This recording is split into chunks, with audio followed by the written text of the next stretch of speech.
Jennifer Keesmaat, Chief Planner and Executive Director for the City of Toronto. Public space really becomes the places and spaces where our lives connect. And as the word densifies and as we increasingly become technology savvy, relying on technology, remote ways of interacting, those public spaces become more and more important to our quality of life. There's a few factors that are really critical when you're designing a public space, and at the very basic level, the first factor is about connections, because there's no point in having a public space if people can't connect into it. People don't feel connected to the space, or if they're physically separated in some way from the space. And we've all seen these spaces, a wonderful public square, and you can't quite figure out how to get to it because there's a big highway dividing that public space from our everyday lives. So getting the connections right is really critical. The second I would say is the character, because there's all different kinds of public space. You can have little squares and piazzas, places where a lot of people gather, and then you might also have public spaces that are places for sidewalk cafes, or public spaces that are places for playing baseball. Each one of those spaces needs to be designed in a different way if it's going to be effective and it's going to work. Getting the design right is about ensuring that we understand the use and the character of that public space. There's a few things that we're doing to create more public spaces. One of them is an initiative that we just launched last year called POPS, which stands for Privately Owned Public Space. And the idea here is that as sites develop in the city, and some of those sites are actually pretty large, as those sites develop in the city, that we will secure on private land publicly accessible spaces. So that as the public walking down in the street, you might go, oh, there's a really interesting little park. I'm gonna go sit and eat my lunch in that park, or a little area for children to go play.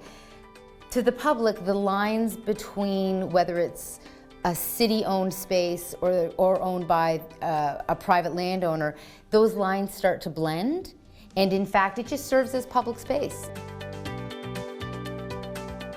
One of the biggest barriers to creating better and more innovative public spaces is in fact that we do have a tremendous amount of development taking place, and a lot of our land is privately owned.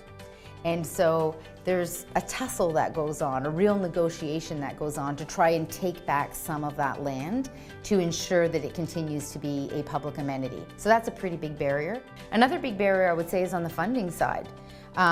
We don't actually fund our park system very well. We did a generation ago, but really since amalgamation, we have been consistently under-investing in our public spaces. The budget we have today for civic design is smaller than the budget was 15 years ago for only the old City of Toronto. So we've grown exponentially. Now we're those 7 municipalities all brought together into one. And at the same time, we are growing, our population is increasing exponentially, but we're not investing the way we used to invest in the past in those public spaces. And you can see it in the public realm, and that's a really big barrier. We need to raise the awareness around how important public spaces are to a high quality of life. One of the best ways that emerging leaders can get involved is to identify first what your passion is, what you're passionate about. And I say that because your participation is going to be most meaningful if it comes from a place of passion and what it is that you really care about. And it might be affordable housing, or it might be transit, or it might be public space, whatever it might be. First, really kind of go deep and figure out what it is that really matters to you, that you really care about, because you need to be driven by your passion moving forward. Well, I think it's really critical for emerging leaders to be involved in finding solutions for two really simple reasons. One is that the region, this city, it's yours. You own it. Make it yours. You don't want it to be a region in a city that is based on a series of past outdated ideas. You want it to be about the future and what this region and what this city can become. The second is because we were recently identified as one of the most youthful cities in the world. New York came second, Berlin came third, so we in fact are a youthful city. Young people between the ages of 18 and 35 are in fact the fastest growing demographic in the city of Toronto.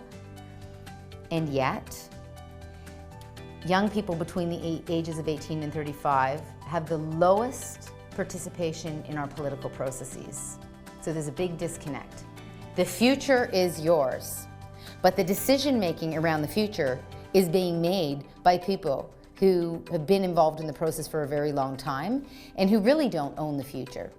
So there's an opportunity, and it's critical for emerging leaders to grasp onto this, to take ownership over the future of their region and over the future of this city, and to inject progressive ideas that are based on thinking really carefully about the future into the dialogue, because otherwise the dialogue is going to be very one-sided.